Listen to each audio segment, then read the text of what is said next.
শতরূপে সারদা বই থেকে পাঠ। বিষয় শ্রীশ্রীমা ও সাধিকা চতুষ্টয়। এবারে দ্বিতীয় সাধিকা যোগিনমা। পরবর্তী অংশ।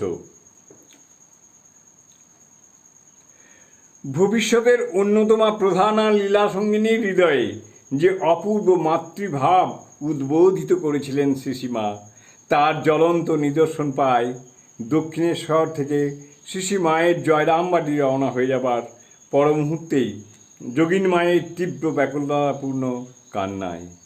জগতের প্রিয়তম বস্তু হারিয়েও বুঝি মানুষ এত বিহ্বল হয় না।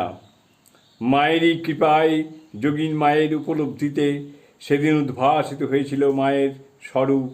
পৃথিবীতে একমাত্র আরাধ্যা, সর্বজীবের মুক্তিদাত্রী হলেন ইনি, অর্থাৎ শ্রীশ্রীমা। কাজেই তাঁর তিলেক অদর্শনও যে যোগিন মায়ের অসহ্য।